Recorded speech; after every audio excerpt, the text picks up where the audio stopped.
Hello everyone, happy Friday! I hope you've had an excellent week and an excellent start to your weekend, or vice versa, depending on how your job works for you. Welcome back to Scarlet Hollow, where we are looking for Stella and Gretchen. We have decided to stop by the church to speak with the pastor, who, while people find him creepy, seems to possess the same ability to talk to animals as we do.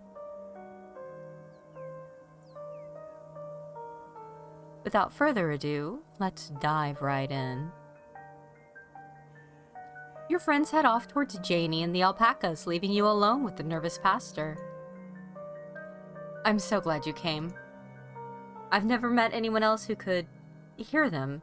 You have no idea how long I thought I must have had some kind of insanity. I even thought at one point that it must have been the Lord himself, talking to me through them. But they never had anything very insightful to say, so I disavowed that pretty early on.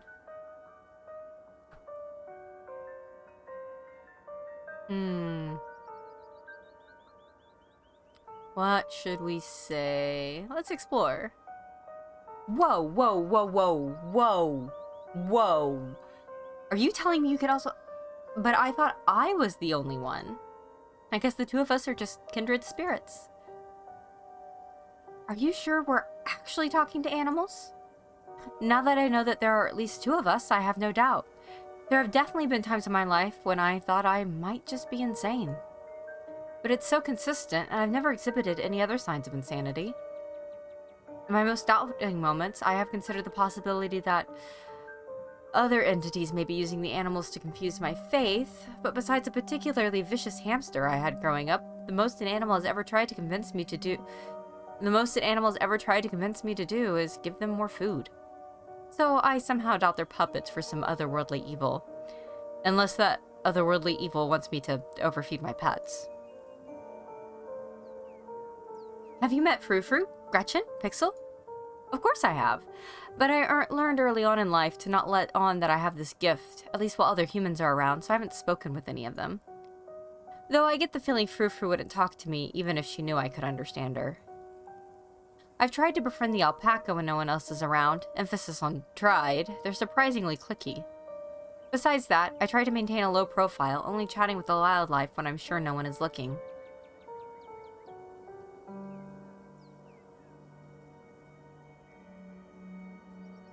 Is your gift why you got into the church?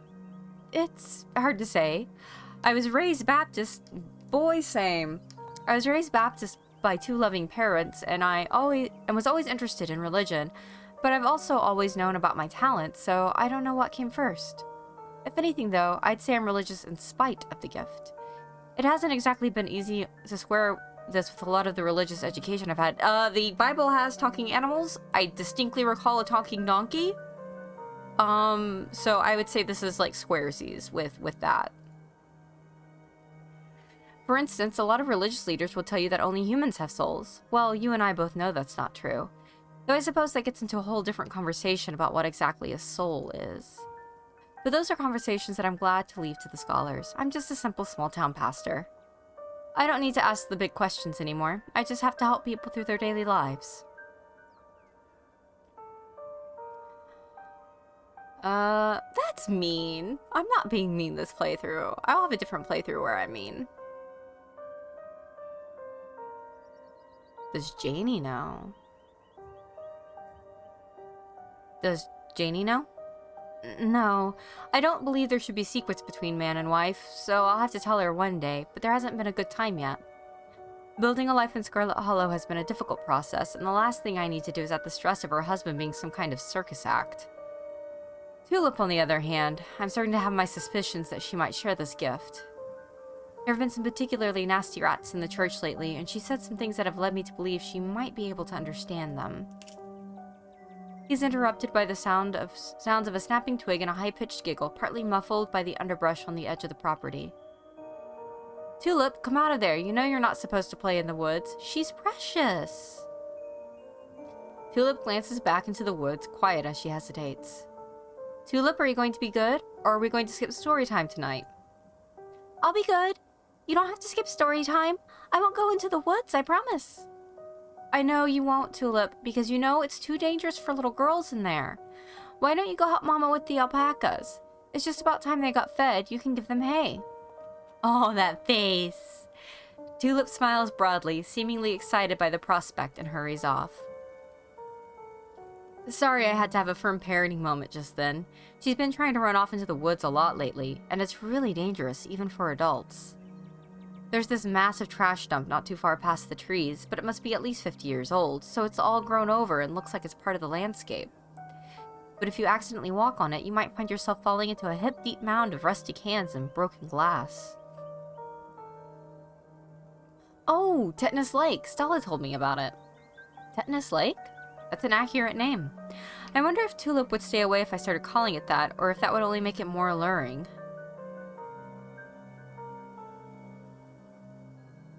How big a trash dump are we talking? Would a weekend of hard work clear it out? Maybe if you had construction equipment and a team of professionals. It's a big area, and I have no idea how deep it goes. In the meantime, I'm just making sure Tulip knows not to go near it. What were you saying about the church rats? Yeah, the rats. So you and I are used to the sort of chatter we hear from wildlife. It's usually nothing that needs to be paid attention to. These rats, there's something so sinister about them. And they must be huge, judging by the sounds of them scurrying around in there. Tulip had never shown evidence of the ability before. She never responded to the alpacas or engaged in conversation with birds. In retrospect, she could have been hiding it the way I did growing up. Because I know she's been talking to the rats. She calls them her friends, has been drawing all the pictures of them really ghastly things. I've tried to bring it up with her, but she just gets this little smile and doesn't say a word, like it's her fun little secret. It's all innocent enough in the grand scheme of things, but I'm pretty sure they also live out in that trash heap, and ever since she started talking about her friend, she's been trying to sneak out there. You don't suppose that she's talking to the ditchlings? I'm concerned she's going to get hurt or catch some kind of disease. Have you actually seen them? No, but I don't need to. I lived in a dorm that had rats once. You never see them, but the church has all the signs of an infestation, and there's no mistaking the sound of little creatures stampeding through the walls. I left out some humane rat traps, but they're too smart for them. All it's done is waste peanut butter. Boy, same. And I caught a possum in one, poor thing. Possums are never very bright, but at least he got a nice big scoop of peanut butter out of the ordeal. What have they been saying? They like to try to goad me into crying or becoming depressed. They watch me through unseen holes and make fun of me and try to figure out how to press my buttons. They're assholes. It's annoying, but easy enough to block out, especially when I'm praying. I don't think they're a good influence on Tulip, though. She's gotten quiet and secretive ever since she started talking to them. I'd hate to think what they say to her when I'm not around to hear. Has Janie heard them? She's not in the church very often. She's usually in town doing her jobs until late, and we spend our evenings in the house. It's just me and Tulip all day long. Janie knows Tulip has made some strange little friends, but thinks it's an imagination game. I was hoping I'd sort out the rat issue before she could get suspicious, but they're persistent, so I may have to hire an exterminator if I can get the money for one. I hope it doesn't have to come to that. Are you sure they're rats? I think so. The pastor shifts uncomfortably for a moment. I hope so. Is there anything I could do to help? Maybe I could try talking to them. That would be lovely. I'd certainly appreciate a helping hand here. I don't want to be too much of a bother, and you should probably finish looking for your missing friend first, but I'll be around. Out of the corner of your eye, you see Kanika and Avery walking back to the two of you. They must have finished talking to Janie. Janie says she hasn't seen Stella either, so we better get going. Thanks for suggesting we head up here, Vinny. We got to feed the alpacas. They were so cute and soft. It was awesome.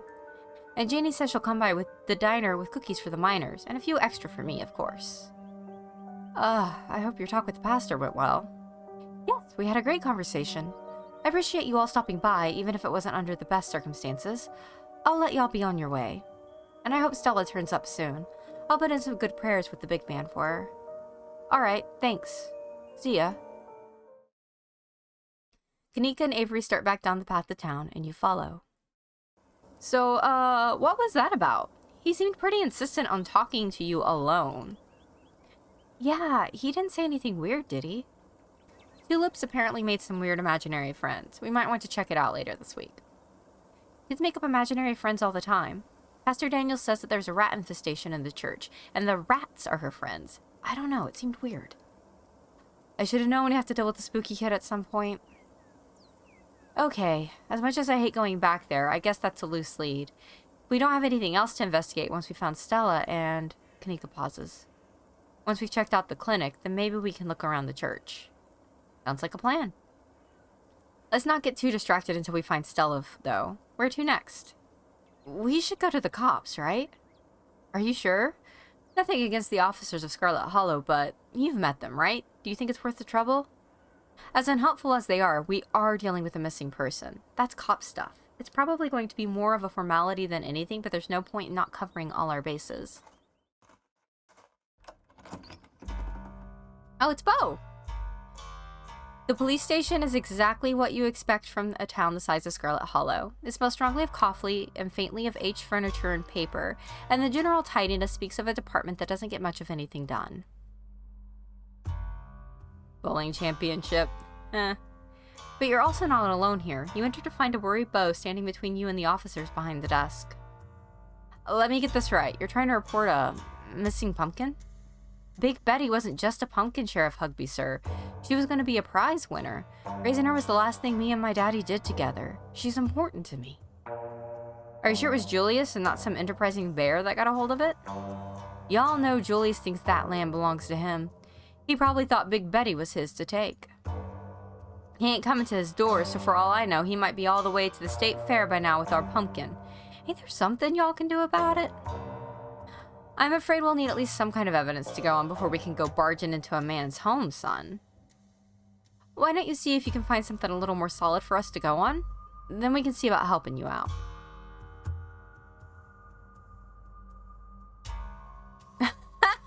God, I wish.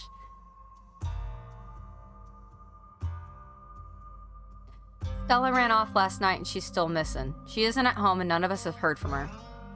You what now? Oh, that's just our Stella, always running off. I wouldn't worry too much about it. She'll turn up. This is different, Earl. You know I wouldn't be up here bothering you if it wasn't important. Yeah, for one thing, someone threatened her last night. He's been following Vinny around since she got into town, too. And there are a lot of them things out there. Too many of them.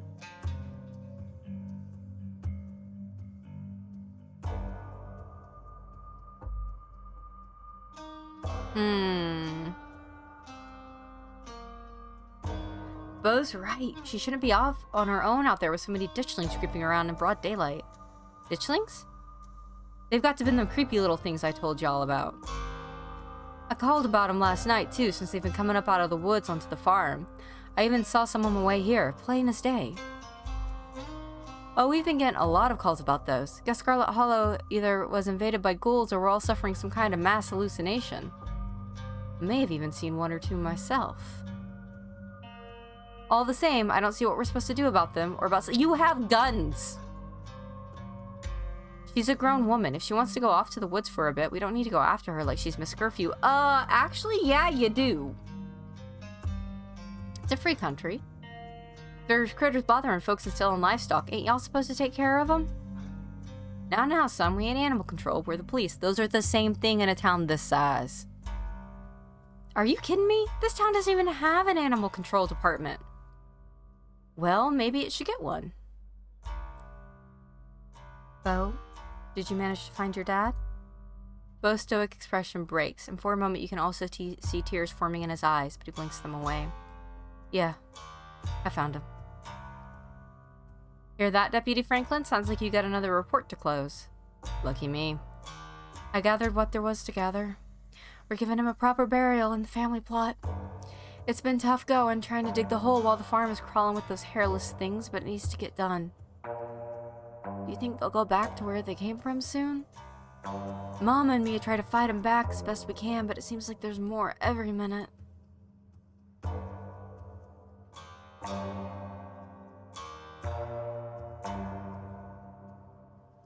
I'm personally doing everything I can to send them packing. I'll do my part to help. I'll kick as many of those nasty little faces as I can, but I don't know how many I can send scampering off. Seems like there's no end to those critters. What's all this about a pumpkin? Seems Bo here has misplaced a considerably large pumpkin. Have y'all heard a word I said? I didn't misplace Big Betty. She was stolen. And I know who done it, so I'd appreciate it if y'all would give Mr. Tremaine a visit and set things straight. And I'm telling you, we can't barge into your neighbor's house just because you want us to. I remember this. The Tremaines and the Callaways split some land between them after a rift in the family, right? They just couldn't get along with our side of the family. They made up a whole new property line and decided anything that grew on their side of it belonged to them, and they didn't let us Callaways touch none of it. All this happened generations ago. I see your face, Hugby, and you can suck it. But they've kept it up all this time. Neither of them wants to be the one to finally bury the hatchet. I would try if you weren't such an angry man. Can abide by living next to somebody you ain't friendly with, but stealing just for the sake of it is low. What makes you think Mr. Tremaine stole it? You're poking a wasp's nest, Finny. There's 100 years of history here. He's been claiming Big Betty was his since day one on account of he thinks it was planted on his side of the property. The Callaways and Tremaines have been at this a long time. They can never agree on whose land it is. This ain't the first time we've heard something like this, and we get our fair share of calls from Julius Tremaine too. You know, Julius is a friend of mine. He's a lot of things, and he's definitely a bit of a curmudgeon, but I never pegged him as a thief. I didn't know Julius ever talked to anybody. Talk is a strong word, but I like to think we have some kind of understanding.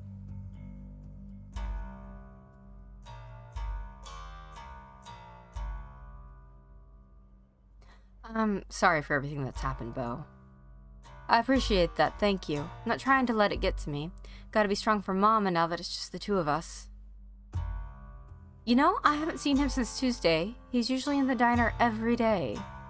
Even if he did take Big Betty, it might be worth doing a welfare check. Alright, let me speak in plainer terms. Everyone knows that Julius Tremaine's land is booby-trapped to hell. It's not worth it. That's never stopped me. Yeah, do you have any kids, Avery?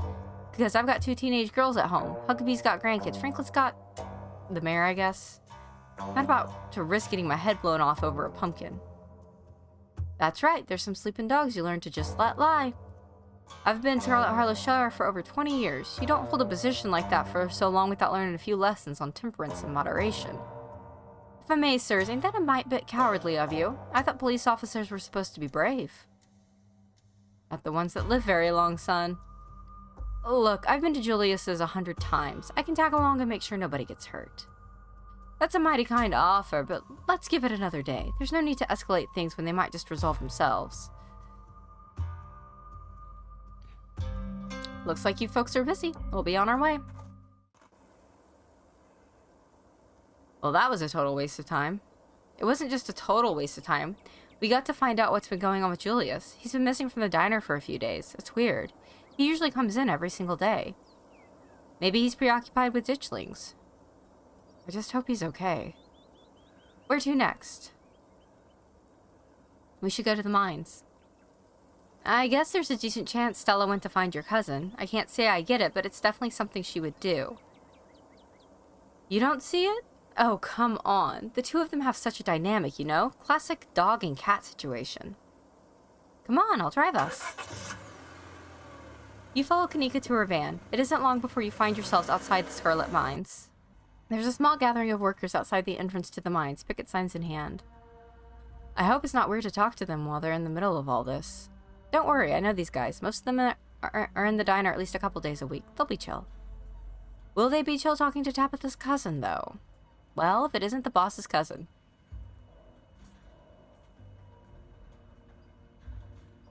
Have any of you seen Stella? She's missing. The YouTuber?